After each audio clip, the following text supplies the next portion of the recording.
Conversation and our next guest, that is Dale Smothers, President and CEO of RDS Well. Thank you so much for your time, Dale. Happy Friday, happy Halloween, whatever you like to celebrate.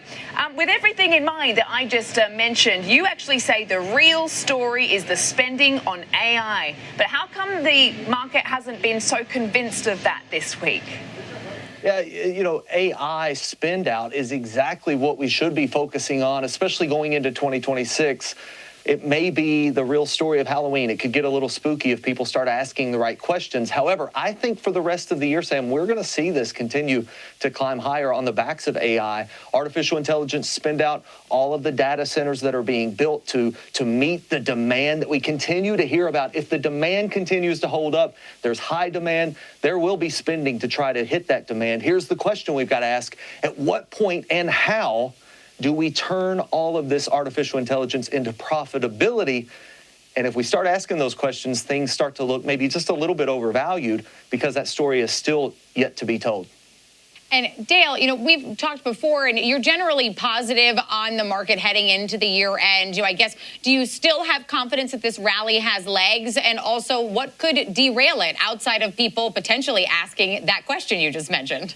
You're exactly right, Marley. We're very optimistic. At this point, I'd say we're cautiously optimistic. Maybe it's Halloween spirit. We're thinking things around the corner could be a ghost. But here's what I know. November and December historically is a good month or two for us to be invested. The Santa Claus rally is real, and some of the names that we're going to discuss here in a few minutes are going to profit from this Santa Claus rally and the spending that takes place in the holidays. However, one of the questions that are going to be asked for us, Marley, is what is the Fed going to do in December? That could truly be the real trick-or-treat season for us. I know that's going to happen in December. We're celebrating something all entirely different at that point. But if the Fed decides that they don't want to cut rates based off of data, things will get a little shaky, a little bit rocky, as well as the China trade deal. Is it really here to stay?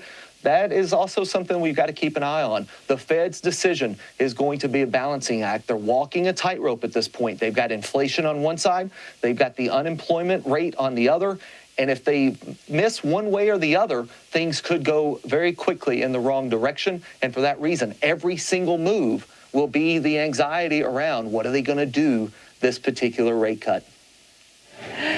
With all that in mind, it very much feels like right now that the markets have been driven by three things. I mean, the earnings, which seem to be holding up for now, at least, although we are seeing some softness in the consumer. But also as well, you know, you mentioned the Fed. So we got that rate cut this week, but there are still big question marks over December. And then obviously that trade truce as well with China. It really feels like markets have been sort of drinking from a fire hose this week. And I saw Jay Woods said it was like cats looking at a wall full of laser pointers. What is going to be the major catalyst moving into 2026? You are dead on. And, you know, drinking from a fire hydrant, you could open your mouth and get filled as much as you desire. You could pick a stock pretty much right now, and it's been higher in 2025, at least in the AI sector. The AI sector and the technology sector will specifically determine what January and February is going to look like for us, because I think at the turn of the year, we're going to start hearing more and more people. Some have already started asking it, but more and more people are going to wonder, how do we turn this into profitability? You know, 2025 is behind us now. We're going into January of 2026. What does this actually look like? And my hope is, Sam, that we start to see a broadening out in the market, that it's not all led by technology going into 2026. Without that broadening out, you know, this rally could be starting to see inning number 9 or inning number 10 in extra innings, perhaps even, if we use the baseball analogy. Now, here's my biggest prediction. I think we end the year at 7,000 in the S&P 500. I think January sets the tone for what 2026 is going to look like. And again, as long as we see a little bit of broadening out, we've got a Fed chair that will likely be fairly dovish on the market. Probably going to see some rate cuts coming in 2026, and that will be good news. It'll be tailwinds for us, but we've got to see a broadening out here, or we could see overvaluation. So my story to investors is to begin to do your rebalancing in 2026, if not sooner. Begin to get a little bit more diversified and protect against some of these potential extreme pullbacks like we've seen in Meta with one bit of bad news. bad news too, and you are right. A major pullback there. So if we're going to 7,000 on the S&P, and it's time to take a look at rebalancing here, all the while we're all drinking from the fire hydrant, who are your picks that you're looking at?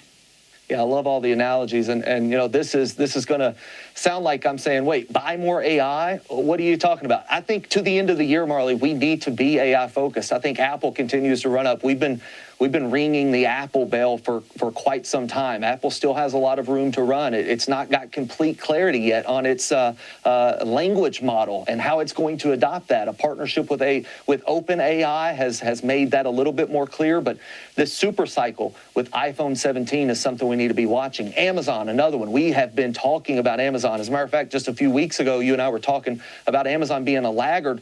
You can't call it that anymore, and I think we've got a lot of upward trajectory there with AWS adoption.